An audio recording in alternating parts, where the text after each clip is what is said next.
बच्चों, आज के इस वीडियो में आपका बहुत बहुत स्वागत है। बाल महाभारत की पुनरावृत्ति करा रही हूँ और आज मैं पहुँच गई हूँ पाठ अज्ञातवास पर। पाठ अज्ञातवास में का जो नियम है वो ये है कि 12 वर्ष वनवास में व्यतीत करने के बाद 1 वर्ष का अज्ञातवास पांडवों को मिला था।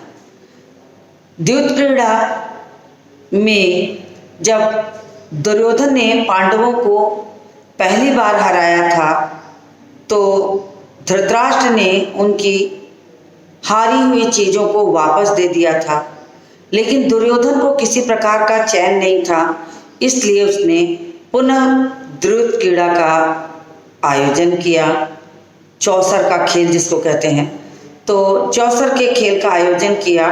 तो उस चौसर के खेल में उन्होंने अपनी शर्त ये रखी थी कि हारने वाला अपने परिवार के साथ वन को चला जाएगा, उसे 12 वर्ष का वनवास और 1 वर्ष का अज्ञातवास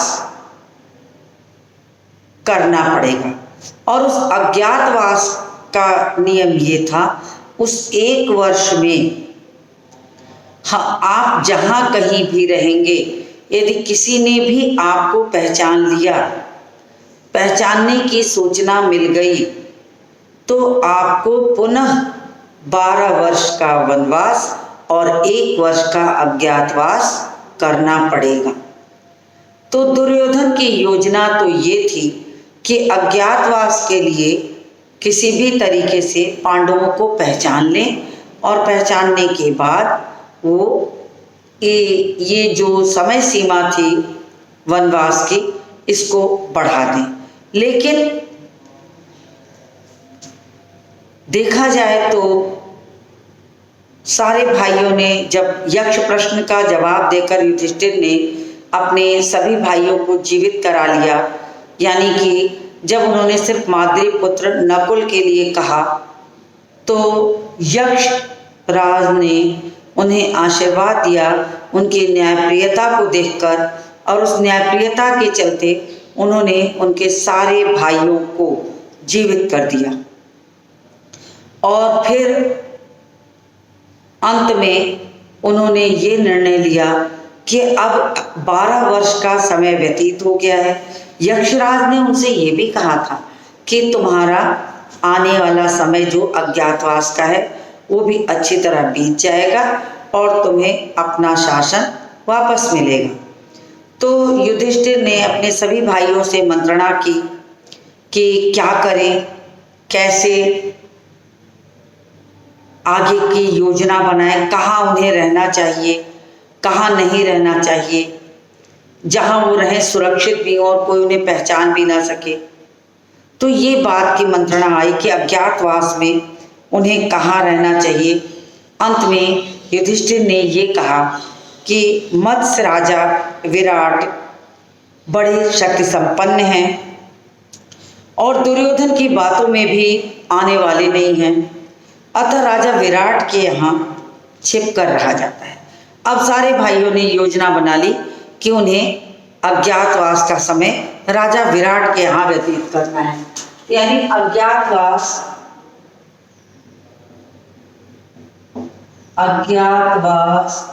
का 1 वर्ष उन्होंने मतलब पांडवों ने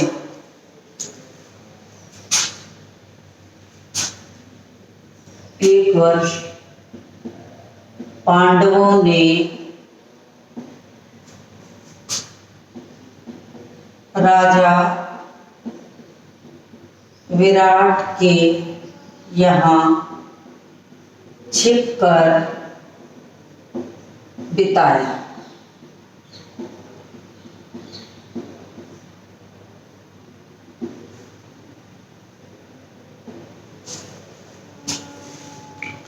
तो राजा विराट के यहाँ रहने की योजना बन गई।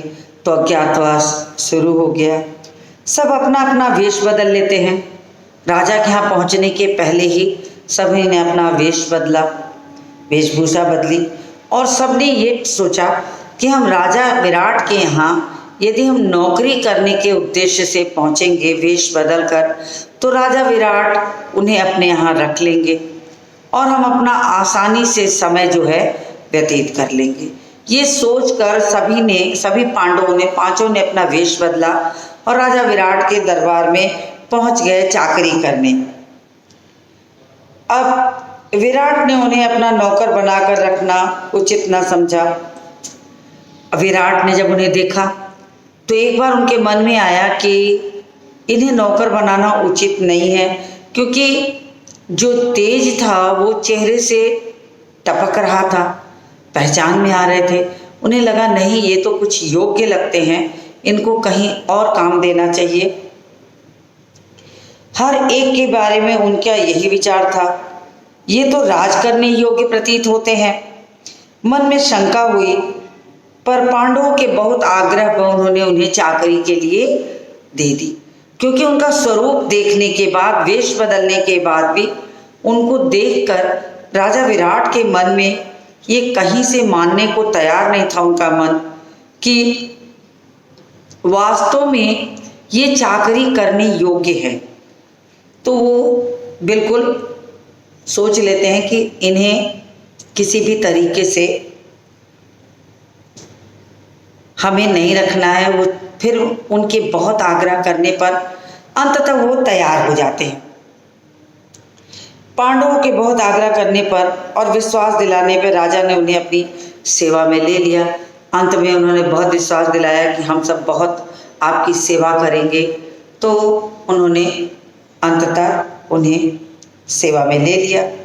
पांडव अपनी अपनी पसंद से, अपने अपने हिसाब से उन्होंने अपना स्थान बना लिया और अपना अपना काम भी नियुक्त कर लिया। वो जानते थे जिस तरह का काम करें कि जिसमें उन्हें पारंगत हो करके करें, ताकि वो प्रभावी हो, राजा विराट उससे प्रसन्न हो और प्रसन्न होने के साथ साथ वो उनके कार्य पर विश्वास करें। तो सबने अपने अपने लिए एक निश्चित कार्य नियुक्त कर लिया। अब युधिष्ठिर कंक के नाम से राजा विराट के दरबारी बन गए। अब युधिष्ठिर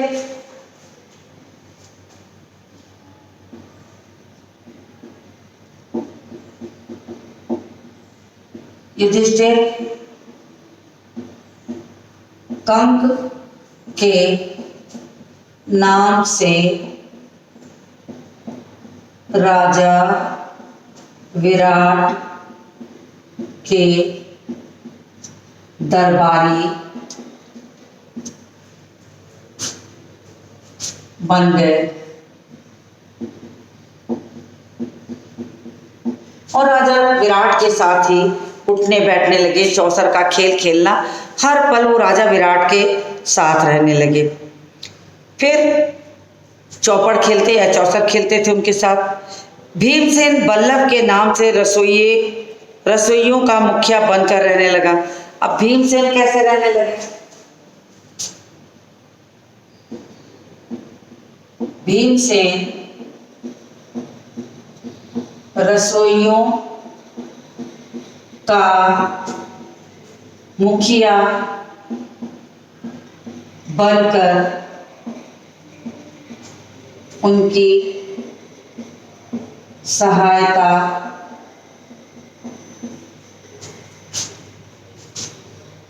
करने लगे।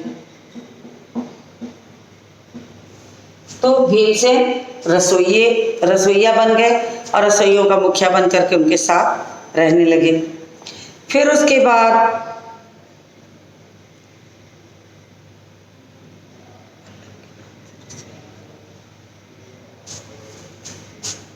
बल्लभ नाम था इनका, मैं नाम भी लिख दूं। रसोइयों का मुखिया बल्लभ नाम से यहां लिख दूं।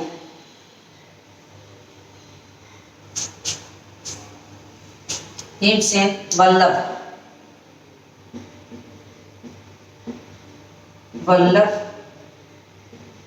नाम से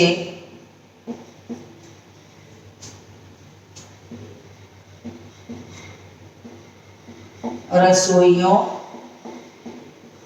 का मुखिया बनकर उनकी सहायता करने लगे। क्योंकि आपको नाम भी याद होना चाहिए, इसलिए मैंने उसको भी यहाँ लिख दिया। आप अपनी बुक पर उसको रेखांकित करते चलिए। तो वल्लभ नाम से वो रसोइयों का मुखिया बन गए और कभी कभी मशहूर पहलवानों से कुश्ती लड़ कर हिंसक जीव जंतुओं को वश में कर राजा का दिल जीत लेते थे। पहलवान की तरह थे, बहुत बड़ा भीमकाय शरीर था उनका। तो वो क्या करते थे, रसोइये के काम से कभी कभी खाली होकर के हिंसक जीव जंतुओं को अपने वश में करके राजा को प्रसन्न करने के लिए उन्हें दिखाते थे। तो राजा बहुत प्रसन्न होते थे कि बहुत बलशाली युवक को मैंने अपने यहाँ चाकरी पर रखा है, तो बहुत अपने आप को सुरक्षित महसूस करते थे। फिर उसके साथ ही साथ अर्जुन स्त्री वेश में बृहन्नला के नाम से रनवास की स्त्रियों और खासकर विराट की कन्या उत्तरा और उनकी सहेलियों को नाच गाना सिखाने लगे। तो अर्जुन क्या किए,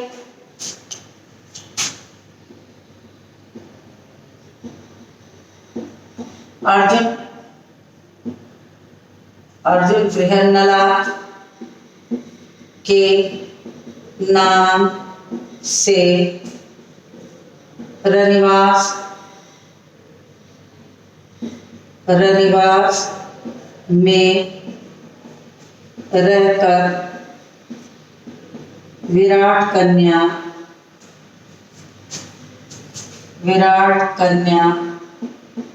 उत्तरा को नृत्य संगीत की शिक्षा देने लगे। तो नृत्य और संगीत की शिक्षा देने लगे। फिर उसके बाद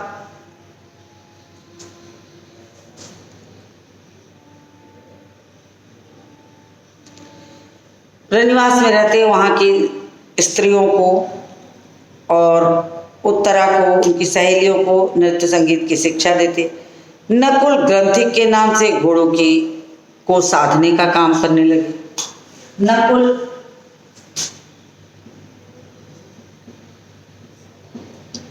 ग्रंथिक के नाम से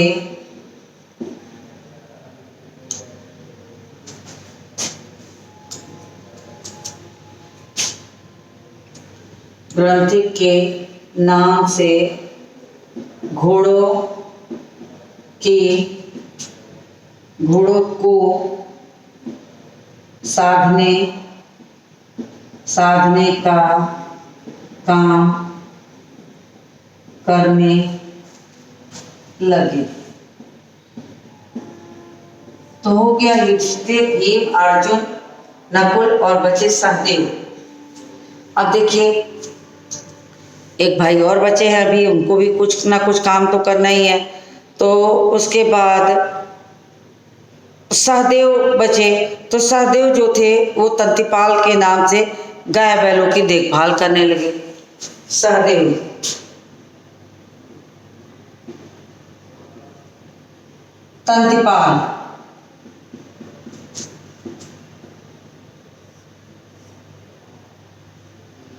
तंतिपाल के नाम से गाय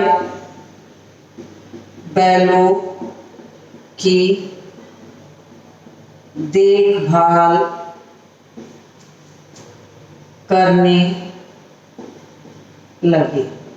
तो यानी पांचों भाई जो थे अपने अलग अलग नाम से अलग अलग वेश में राजा विराट के यहाँ रहकर काम करने लगे और सबने राजा विराट का जो दिल था वो जीत लिया। अब बच गई द्रौपदी। द्रौपदी को भी वहाँ कोई ना कोई स्थान तो देना चाहिए, क्योंकि वो पांचों पांडव और द्रौपदी एक ही जगह रहते थे। तो उनको भी उन्होंने सैरंध्री नाम से रनिवास में सुदेशना की प्रमुख दासी के रूप में, मैं इसको यहाँ लिखूँ तो दिखाई देगा, नहीं दिखाई देगा, तो मैं इसको थोड़ा ऊपर से रब करती हूँ फिर लिखती हूँ।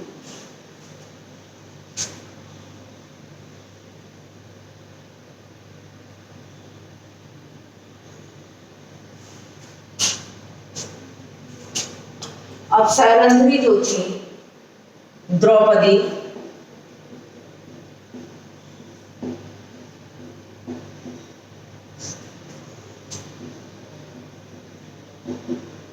सैरंध्री के नाम से रानी सुदेशना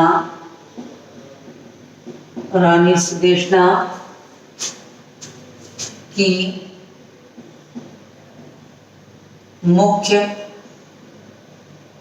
दासी बन उनकी सेवा करने लगी। तो देखिए, अब पांचों भाई और द्रौपदी सब अपना अपना वेश बदलकर राजा विराट के यहाँ ही रहने लगे। तो राजा विराट के यहाँ ही उनको स्थान मिल गया। अब पांचों भाई अपना अपना काम करने लगे। तो पांचों भाई में आपको याद हो गया, युधिष्ठिर कंक के रूप में दरबारी बन गए, भीम रसोइये का काम, वल्लभ के नाम से रसोइये का काम करने लगे, अर्जुन बृहन्नला के नाम से नृत्य और संगीत की शिक्षा देने लगे, नकुल ग्रंथिक के नाम से घोड़ों की देखभाल करने लगे, और सहदेव तंतिपाल के नाम से गाय और बैलों की रखवाली करने लगे, द्रौपदी सैरंध्री के नाम से रानी सुदेशना की मुख्य दासी बन गई, उनकी सेवा करने लगी। यानी सब ने राजा विराट के यहाँ जगह पाली। रानी सुदेशना का भाई कीचक बड़ा ही बलिष्ठ और प्रतापी वीर था। अब कीचक वध की कहानी बढ़ रही है, कीचक वध की ओर। तो रानी सुदेशना का भाई था कीचक। कीचक बहुत प्रतापी भी था, बहुत बलशाली भी था। मत्स्य देश के सेना का वही नायक बना हुआ था। मत्स्य देश का जो सेना थी उसके नायक के रूप में सुदेशना का भाई कीचक सेना नायक था, और अपने कुल के लोगों के साथ लेकर कीचक ने बूढ़े विराट राज की शक्ति और सत्ता में खूब वृद्धि की थी। अब चूंकि बहुत बलशाली था, प्रतापी था, राजा विराट बूढ़े भी हो गए थे, तो राजा विराट के यहाँ रहकर उसने अपने प्रताप और अपने बल की प्रशंसा चारों ओर फैला दी, क्योंकि वो उससे सेना नायक बनकर सभी को अपने बल का परिचय दे चुका था। लोग उससे डरने लगे थे, तो खूब वृद्धि की थी। कीचक की धाक लोगों पर जमी हुई थी। लोग कहा करते थे, मत्स्य देश का राजा तो कीचक है, विराट नहीं। इसी बात को तो कीचक बताना चाहता था कि मत्स्य देश का राजा जो है वो तो कीचक हो गया है। यानी अपने बल और अपने प्रताप पर उसने अपना स्थान इतना बड़ा बना लिया था कि लोग बूढ़े विराट को भूल करके सिर्फ कीचक को ही राजा मानने लगे थे।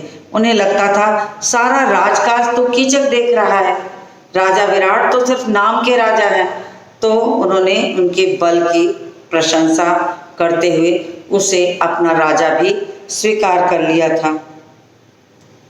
यहाँ तक कि स्वयं विराट भी कीचक से डरा करते थे। राजा विराट को भी कीचक का भय था कि अगर उन्होंने थोड़ा भी इधर उधर की तरह से कीचक को रोकना या बंधन करने की कोशिश की तो कहीं कीचक राजा विराट को कहीं सिंहासन से उतारकर या किसी और तरह की कोई दुर्घटना करके वो शासन से निकाल दे, तो वो डरते थे उनसे भी। जब से पांडवों के 12 बरस वनवास की अवधि पूरी हुई थी, तभी से दुर्योधन के गुप्तचरों ने पांडवों की खोज करनी शुरू कर दी थी। इधर 12 वर्ष पूरे होने की जब सूचना दुर्योधन को मिलती है, तो दुर्योधन उन्हें ढूंढने के लिए अपने गुप्तचरों को लगा देता है कि 13वें वर्ष में अगर उसने पांडवों का पता लगा लिया तो ये 12 वर्ष के वनवास की पुनरावृत्ति हो जाएगी, फिर उन्हें जाना पड़ेगा और वो चैन से अपने 13 वर्ष फिर व्यतीत करेगा। तो उसने अपने गुप्तचरों को लगा दिया। इन्हीं दिनों हस्तिनापुर में कीचक के मारे जाने की खबर फैल गई। अब तभी दुर्योधन इन्हीं दिनों हस्तिनापुर में कीचक के मारे जाने की खबर फैल गई और कीचक को मारने भीम ने कीचक को मारा था। उसके पीछे का जो कारण था वो ये था कि सुदेशना की प्रमुख दासी सैरंध्री थी और सैरंध्री पर कीचक मोहित हो जाता है। जब सैरंध्री इस बात को यानी द्रौपदी इस बात को भीम, वल्लभ रसोइये के रूप में जो थे उनको बताती हैं तो भीम उन्हें कहते हैं कि ठीक है, तुम उनसे मिलने कीचक से मिलने का स्थान निश्चित करो, मैं वहीं पर छुप कर रहूँगा। आधी रात को जब कीचक तुमसे मिलने आएगा तो मैं उसका वध कर दूंगा। तो ये बात जब भीम ने कीचक का वध किया तो ये बात चारों ओर फैल गई, क्योंकि सबको पता था कि कीचक का वध करने वाला तो कोई अभी तक हुआ ही नहीं है। आसपास में उसके प्रताप, उसके बल, उसके यश की गाथा गाई जा रही थी। यहाँ तक कि लोग ये भी जानते थे कि विराट भी उनसे डरते हैं। तो इस तरीके से चारों ओर इसकी खबर फैल गई और दुर्योधन का माथा ठनका कि हो न हो कीचक का वध भीम ने ही किया होगा। अब उसको दुर्योधन को जब इस बात की खबर लगती है तो वो समझ जाता है कि हो न हो कीचक को मारने वाला भीम ही है, अर्थात ये पांडव विराट के यहाँ ही छिप कर रह रहे हैं। तो उसने सोचा कि मत्स्य देश पर हमला कर देना चाहिए। उसे लगा दुर्योधन को कि मत्स्य देश पर मैं हमला कर देता हूँ और उसमें मुझे राजा विराट सहित और साथ ही साथ पांडवों का भी वध हो जाएगा और मेरा रास्ता साफ हो जाएगा। यदि पांडव वहां होंगे तो निश्चय ही विराट की तरफ से हमसे लड़ने आएंगे। तो उसे पता था कि विराट को बचाने के लिए जहां वो संरक्षण पाए हैं उन्हें बचाने के लिए तो पांडव अवश्य आएंगे, तो उसका दुर्योधन की जो मनसा थी वो पूरी हो जाएगी। तो अज्ञातवास की अवधि पूरी होने के पहले ही मैं उन्हें पहचान लूंगा और पुनः उन्हें वनवास के लिए भेज दूंगा। तो ये सोचकर उन्होंने शर्त के अनुसार उन्हें 12 वर्ष के लिए फिर वनवास जाना होगा। यदि पांडव विराट के यहाँ न भी हुए तो हमारा कुछ नहीं बिगड़ेगा, हमारे तो दोनों हाथ में लड्डू हैं। उसे लगा कि अगर पांडव विराट के यहाँ हुए तब तो हमारा रास्ता साफ हो जाएगा, और अगर किसी कारण से वो विराट के यहाँ नहीं भी हुए तो भी हमें कोई नुकसान नहीं है। हम राजा विराट को हरा करके उन्हें भी भयभीत करके उस राज्य में भी अपना शासन फैला सकते हैं। ये सोचकर उन्होंने विराट पर हमला करने की ठान ली।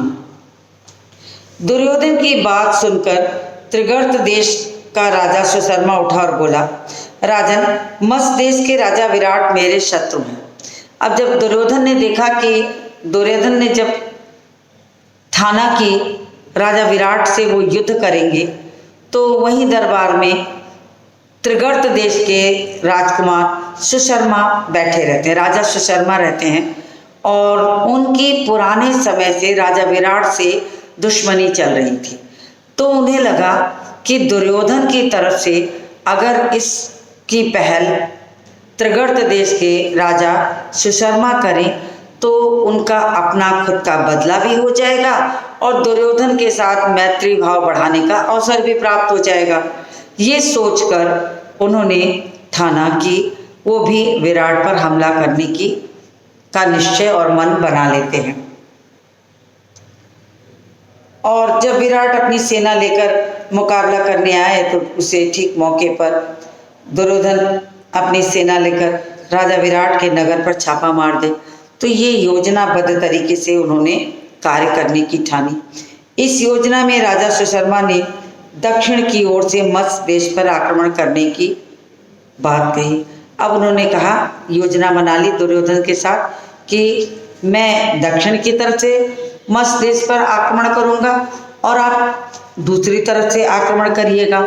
तो उससे क्या होगा कि विराट को हम चारों ओर से घेर लेंगे। तो दक्षिण दिशा की तरफ से त्रिगर्त देश के जो राजा सुशर्मा थे वो अपनी सेना बिछा देते हैं, चारों ओर फैला देते हैं और झुंड के झुंड सुशर्मा की सेना के कब्जे में आ गए। सुशर्मा ने आक्रमण किया और विराट के सैनिकों को अपने कब्जे में ले लिया और विराट को सांत्वना देते हुए कहा, राजन चिंता न करें, मैं अभी अस्त्र विद्या सीखा हुआ हूँ। मैंने सोचा कि आपके रसोइये बल्लभ, अश्वपाल, ग्रंथिक, तंतिपाल भी बड़े कुशल योद्धा है। अब दक्षिणी हिस्से से त्रिगर्त की सेना छा गई और गायों के झुंड सुशर्मा की सेना में के कब्जे में आ गए। अब सुशर्मा ने उनकी तमाम गायों को अपने कब्जे में ले लिया। कंक युधिष्ठिर जो रहते हैं विराट को समझाने लगते हैं कि आप घबराइए मत, यहाँ पर हम सब लोग यहाँ पर नई नई अस्त्र शस्त्र की विद्या जानते हैं और ग्रंथिक और तंतिपाल भी अभी कुशल योद्धा हैं, मैं उनको भी आपकी तरफ से खड़ा कर देता हूँ, आप बिल्कुल चिंता न करें, मुझे आज्ञा दें और रथारूढ़ होकर मेरे साथ चलें, यानी आप रथ पर बैठें, मेरे साथ चलें और सब कुछ देखें कि मैं सुशर्मा को कैसे पराजित करके आपको सुरक्षित करता हूँ। तो सबके लिए रथ और शस्त्रास्त्र तमाम शस्त्र आ गए। सब लोगों ने निर्णय किया कि दक्षिण दिशा पर आक्रमण करना चाहिए सुशर्मा को हराने के लिए। यह सुनकर विराट बड़े प्रसन्न हो गए। उनकी आज्ञा अनुसार चारों वीरों के लिए रथ तैयार हो गया। विराट को जब ये लगा कि उनके मददगार तो उनके घर में ही मिल गए उनको, तो बड़े खुश होते हैं और उन्होंने आज्ञा दे दी कि ठीक है तुम सब जा सकते हो। उन्होंने सबके लिए रथ, अस्त्र शस्त्र सब मंगवाए। अर्जुन को छोड़कर चारों पांडव उस पर चढ़कर, तो अर्जुन रुक गए क्योंकि अर्जुन बृहन्नला के रूप में स्त्री को संगीत शिक्षा देते थे, तो उन्हें छोड़कर बाकी चारों भाई जो थे रथ पर आरूढ़ हो, रथ पर चढ़कर वो विराट की तरफ से सुशर्मा से जो युद्ध करने के लिए चल पड़ते हैं। पांडव उन पर चढ़कर विराट और उनकी सेना समेत सुशर्मा से लड़ने चले गए। राजा सुशर्मा और विराट की सेना में घोर युद्ध हुआ। राजा सुशर्मा और विराट की सेना में भयानक युद्ध हुआ। राजा विराट बंदी बना लिए गए और उस युद्ध के दौरान राजा विराट को बंदी बना लिया गया। उनकी भारी सेना तितर बितर हो गई, राजा विराट को पकड़ लिया। अब युधिष्ठिर ने जब देखा कि राजा विराट को तो बंदी बना लिया गया तो बड़े चिंतित हो जाते हैं, क्योंकि पांचों पांडवों को वो उन्हीं के शरण में वो रहते थे। तो उन्होंने भीम को बुलाया और भीम को समझाया कि भीम विराट को अभी छुड़ा कर लाना होगा ताकि सुशर्मा का जो घमंड है वो चूर हो जाए। तो वो समझाते हैं और कहते हैं कि चुपचाप तुम्हें बिना शोर मचाए राजा विराट को छुड़ाना होगा, और यदि तुम सदा की भांति सिंह की गर्जना करने लग जाओगे तो शत्रु तुम्हें पहचान लेंगे। उन्होंने कहा कि ऐसे तुम्हें राजा विराट को छुड़ाना है कि कोई इस बात को समझ भी ना पाए, क्योंकि तुम सिंह की तरह गर्जना करोगे तो दुर्योधन को भी इस बात का आभास हो जाएगा कि ये भीम ही है, और भीम यानी पांडव राजा विराट के यहाँ छिपे हैं, तो हमारा अज्ञातवास बीच में टूट जाएगा। इसलिए तुम्हें बिना शोर शराबे के वहाँ जाना होगा और तुम्हें उनकी रक्षा के लिए, मदद के लिए पहुंचना होगा। इसलिए सामान्य लोगों की भांति रथ पर बैठकर धनुष बाण के सहारे तुम्हें लड़ना होगा। तुम अपना पूर्व रूप छोड़कर धनुष बाण के सहारे लड़ो। अब आज्ञा जब पा गए तो भीम ने ठान लिया, रथ पर सुशर्मा की सेना पर बाणों की बौछार कर दी और भीम ने विराट को छुड़ा लिया। छुड़ाकर सुशर्मा को कैद कर लिया। वो ले आते हैं। सुशर्मा की पराजय की खबर जब विराट नगर में पहुंची तो विराट के नगर के जो वासी थे वहाँ बहुत खुशियाँ मनाने लगे। खूब सजाया धजाया, खूब खुशियाँ मनाए और राजकुमार खुशियाँ मना रहे थे, राजा की बाट जोह रहे थे। तभी उन्हें नगरवासी राजा की बाट जोह रहे थे, तभी उन्हें क्या लगता है कि उत्तर दिशा से भी विराट नगर पर आक्रमण हो जाता है। अब उत्तर दिशा से दुर्योधन ने कमान संभाल रखी थी कि आक्रमण करेंगे, तो उसने सोचा कि जब सुशर्मा कैद कर लिया गया है, तो मैं उत्तर दिशा से इन पर आक्रमण करता हूँ। तो उसने खूब तबाही मचाई। अब राजकुमार उत्तर तो बिल्कुल डर गए। अब राजकुमार उत्तर अभी बहुत छोटे थे, वो बहुत डर जाते हैं और बृहन्नला से कहने लगते हैं, यानी अर्जुन बृहन्नला से कहने लगते हैं कि बृहन्नला मुझे बचाओ इस संकट से, मैं तुम्हारा बड़ा उपकार मानूंगा। तो कहते हैं कि मुझे तुम बचाओ और मैं तुम्हारा बहुत उपकार मानूंगा।